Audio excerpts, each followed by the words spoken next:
You've tuned into The Mountain Gardener with your host, Ken Lane. Gardening can be challenging, but with these simple insider tips, you'll reap huge rewards. Now, let's tune into today's Mountain Gardener with Ken and Lisa. And we're back with Lisa Watters-Lain in the studio. She comes each week with your garden questions. Just what are your neighbors? What are other gardeners dealing with, asking, struggling, celebrating? And so this segment's all about, well, you, gardeners, and just sharing that knowledge. Welcome back to the studio, Lisa. Thank you. So we're powering up the spring 2 weeks. I feel the pressure. 2 weeks. Yeah, 2 till open weeks house. till spring open house. I'm not sure we're ready. We need more plants. We keep selling the plants. They come in. As soon as they come in, they go out. So we'll be empty. We need more. It's kind of exciting. It is very exciting. So lots of big properties, big big gardens, big landscapes. Is big. Everything's bigger. Like I need 30 trees. We're filling up. I need the entire bed of peonies. I need all of those evergreens. Kind of nice. It is nice. Yeah. It's fun when you have those sales. That's for sure. So garden questions. What are people talking about that maybe we can learn from or glean some answers, and try to stump me, will you? It's kind of get bored. That's hard to do anymore. So Tom is out in Chino. Last year, his apple tree had woolly apple aphids on it. He wants to know, he's assuming that's a pretty common issue with an apple tree. And when do you got to start looking for them? When are they going to show up? And how do you treat them? So woolly apple aphids. So this gets on not just apples, but crab apples, anything with do with an apple variety. They get on those. And the indication of woolly apple aphid, the reason they call it woolly apple aphid is it'll be in the trunk, the main canopy, on those lower branches. You'll see this fuzzy, cottony, kind of woolly looking material. And that's an indication that you've got that aphid. And aphids are very common here. They fly around, they attach themselves, and they suck the juice out of your plant. Woolly apple aphids are a little different in that they love the taste of apples. That's their main thing. Or crab apples. And then they don't just fly around. They attack the roots, actually. They're on the roots. They come back from the roots. And so you can treat them this year, and you can take them out. And so oil, anything will kill them. It's pretty easy. But then they come back every year on you. So you have to kind of moderate or watch for this symptom, these woolly, cottony masses that suck the juice out of your apple tree. They rarely kill the tree. They just make it ugly. They stress it out. They can make the fruit smaller, leaves smaller. So you do want to get on it. But they live in the root structural nodules stuff. If you see a tree that's died from that over decades, you pull up the roots and you'll see all these nodules on there, and that's woolly apple aphids. If it's down there, they just come back every year. There's no solution for it. You've got them, you're going to have them. That's it. The tree can live for decades with it. Just watch for it and get an oil, just horticultural oil.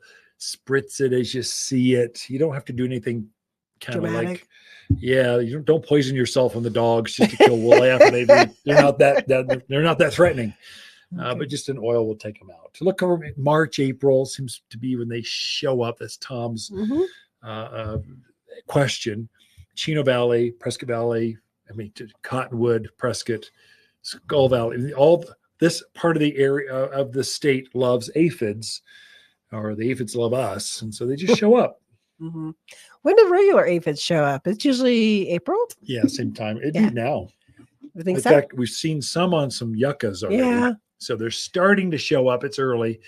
As soon as the roses start to leaf out, which is like daily now, they're happening now.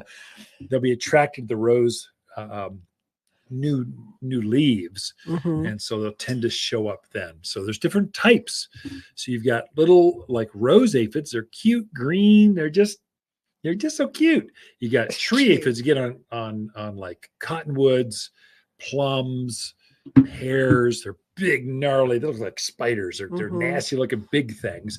You got woolly aphids, which you don't even see the aphid. They're just like covered in wool.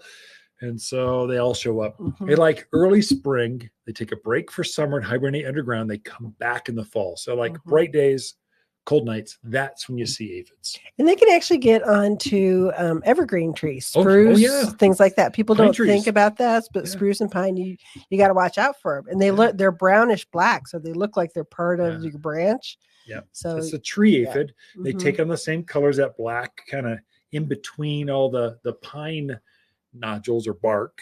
They tuck on that same color, and they're like aphids on steroids. But they love the very top of the trees, and then you'll get what we call honeydew on your car. So you park underneath a pine tree that's, let's say, a ponderosa that has tree aphids in the top. You don't see the aphids because they're 80 feet up in the air, but the excrement or aphid poo or aphid dew can puts these spots all over your car of like sap, and they're hard to clean off. And so that's aphids up top. That's the only thing that does that.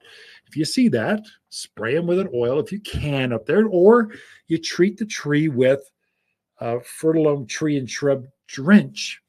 The tree will actually absorb that and taint the sap that they're eating. Kind of keeps them out. Okay. Anyway, come see us if you have that. If you see spotting in your car, that's irritating. Don't let them do that. Come see us. We'll show you how to deal with it. All right. Next question is from Sandra in Prescott Valley. So she wants to try planting peonies. Never done it before.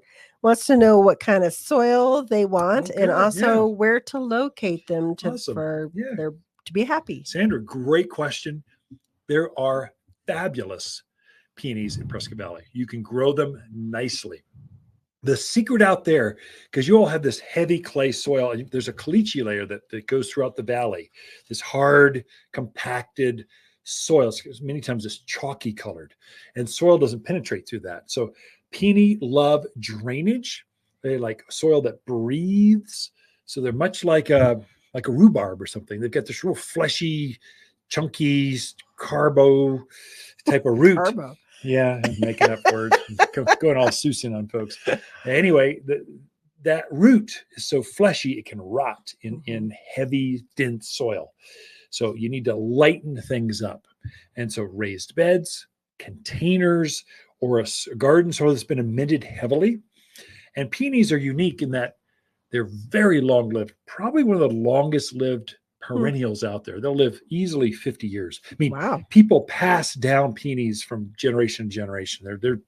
They're very long-lived. So put them where you want to keep them for years, not just a season. They're going to come back every year. If you lose it, it will be from that heavy clay soil in Prescott Valley where it just got dense. You're watering too much. Then some rains come in the monsoon, August, September. Now you double down on the rain and it just sat there and rotted on you. So it'll flop over, turn yellow, stop blooming. So drainage, more potting soil. Think about raised beds and containers. And what kind of light do they need? Oh, sun. More sun equals more flowers. So I'd say full sun, at least I'd say 4 or 5 hours of sun for a nice peony, that big peony flower. It's not going to be a shade plant or it'll lean and stretch to the sun. But the more sun, like Prescott Valley is perfect. There's so much sun and wind out there. They'll like that. And interesting for you folks in the deer population area, deer and javelina, they don't eat peony. So they're good for you too. But you don't eat them. Yeah, probably not good for you too, but animals don't eat them either. Okay. Our next question is from Lauren. She's out in Prescott Valley. Prescott. Wants to know on your thought on using Elaeagnus silverberry as a hedge. Yeah. And is it as deer-proof as they say? Yeah, it is deer-proof. Yeah. Elaeagnus is a native, or silverberry is the common name. It's a native. You grow the native one is kind of blue color with a silver underneath. It's actually really pretty. It's quite pretty and very fragrant flowers. There's another variety is variegated with a gold tinge. It's quite striking. Gets up about head high, much wider and high. It's head height, and wider, dense, evergreen foliage, and it is bulletproof. get up to size, and you don't have to care for it anymore. You just don't have to fertilize, don't have to water, just let it grow. And animals absolutely will not eat silverberry. Absolutely not. It's worth taking a look at. A great hedgerow. Watters Garden companion plants of March are Presca pansies, mountain heath, rosemary creeper, fanciful forsythia, and Oklahoma redbud. Oklahoma redbud grows to just 16 feet tall. This local native is super easy to grow. Vibrant red flowers cloak the branches of early spring. Luscious heart-shaped leaves emerge with a soft pink tinge that matures to a vibrant green. Shop the brightest blooming trees in-store or online at wattersgardencenter.com. For a more fruitful garden, increase success in the landscape that just feels better, then tune in daily to the Mountain Gardener podcast. Subscribe through your favorite podcast streamer or visit wattersgardencenter.com. Better yet, visit me directly right here at Watters Garden Center. Thanks for tuning in.